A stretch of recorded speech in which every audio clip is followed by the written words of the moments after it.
stuck here. The cops won't bother me.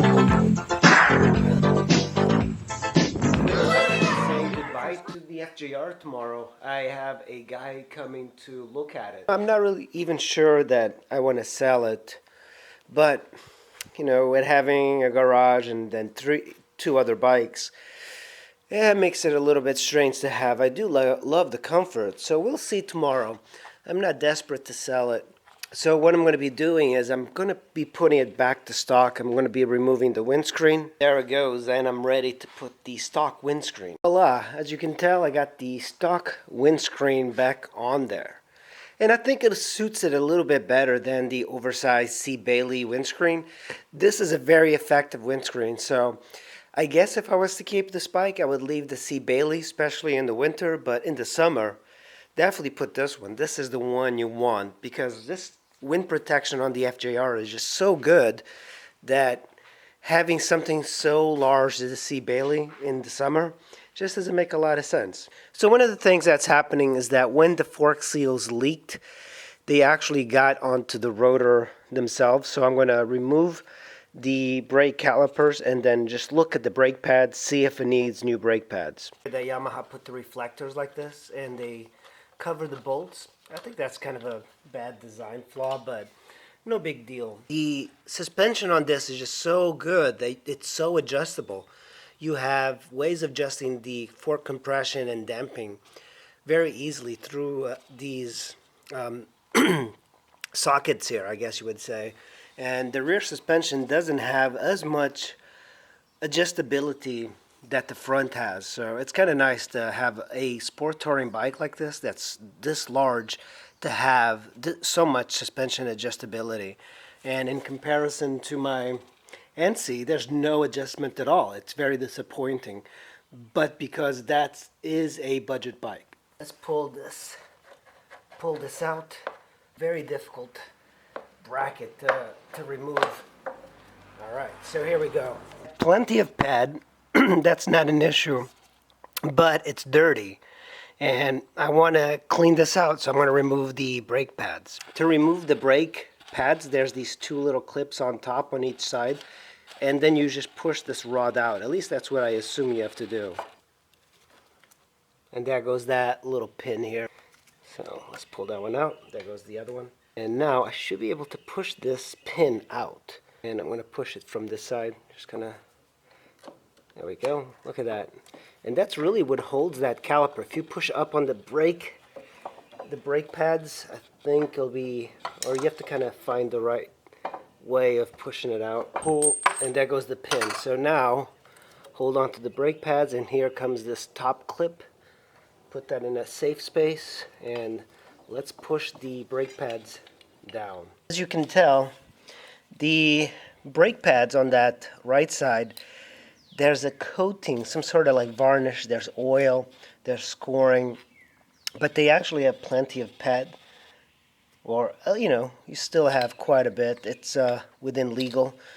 It's you can see this part in the middle, it'll still pass inspection. This grime and stuff shouldn't be here because this is the oil. This is the oil from the fork, and then grime and dirt and all of this stuff has gotten in, and this is the reason it's not stopping properly. By the way, you should always strap up the brake calipers back on the bike. You can use a bungee. I just put the bolt from the caliper back on just to hold it. The way I'm going to clean it, I was going to use brake parts cleaner or carburetor clean, but I have some Artist solvent, and this thins oil paint. And since it's an oil that's on here, I think it's going to work. A little bit of the thinner onto a cloth like this, and we're just going to scrub it out. And it is coming out really fast. It is getting very clean. I'm going to clean the outside as well. But look how clean that becomes when you use Artist solvent. And I think I use it for mold making. I'm going to clean them up a little bit more. Here we are with the right or the left brake caliper. And what's happening here is that those pins are actually kind of in there, so you're going to use a screwdriver and try to pull them up. So now I have the pins up here, and I should be able to just reach in and pull them out. So the pins are out, and what I usually do, I'll put this back up here and use my foot, just kind of, and I just want to hold it up. It doesn't require a lot to hold up, but this is very important. This is what I took from the caliper. There's this rod that holds the plate. It goes underneath like this. And then this just kind of secures the brake pad. I'm also going to clean those. And here are the brake pads. This one is actually a little bit more worn than the other. So I'm probably going to replace it with something new. But first I'm just going to clean it just to see. Probably many better ways of doing it, but this is the way I'm doing it.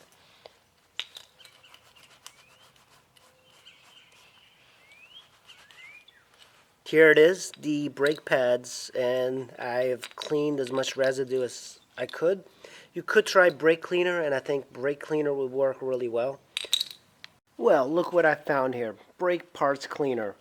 And it's kind of funny, I have been spraying it on, and it's nice to have that spray. And it does clean fairly well.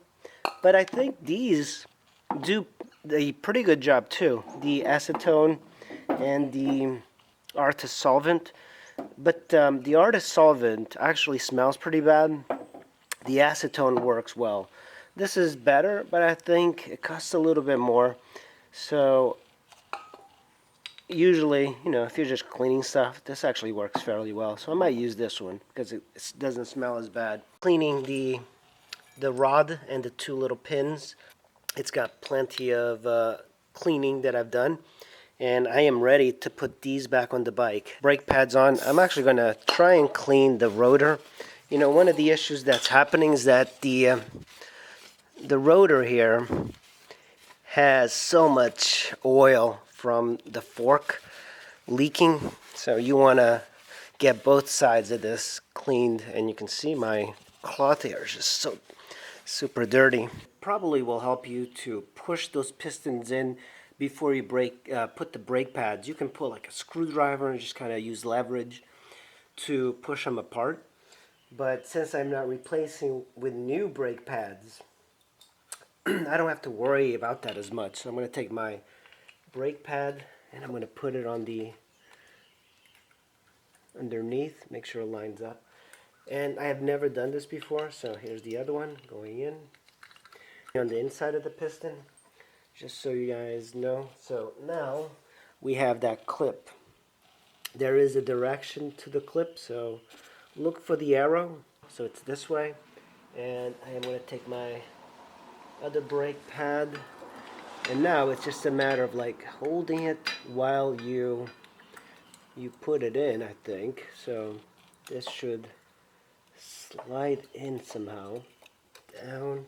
I think that's the key, pushing it down. It's actually a clever way of there we go, that's gone through one brake pad.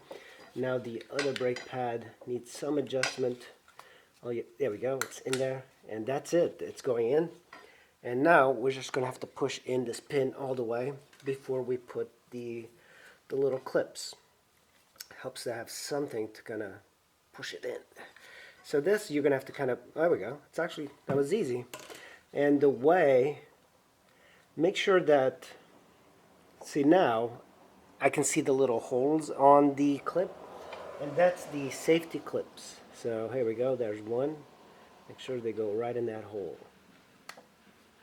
It's actually easy to, and it's on there. I don't even need to push it down.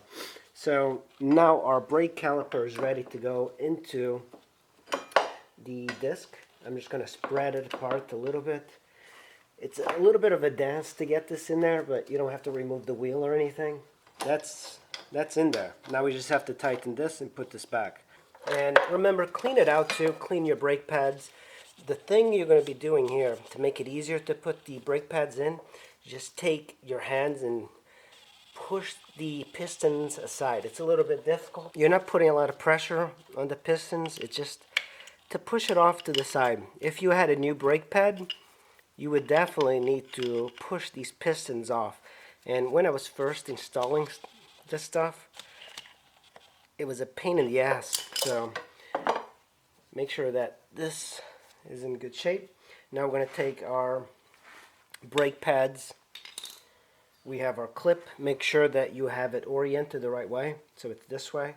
One thing that you need to think about is that the way the rod goes in, because you have to make sure that these little push pins go in, so make sure that the holes face up. That you like twist the rod in such a way that you can reach that. So now it's just a matter of fitting in, spread the pads apart. Now that I put the pads, I cleaned the rotors, everything is nice and clean.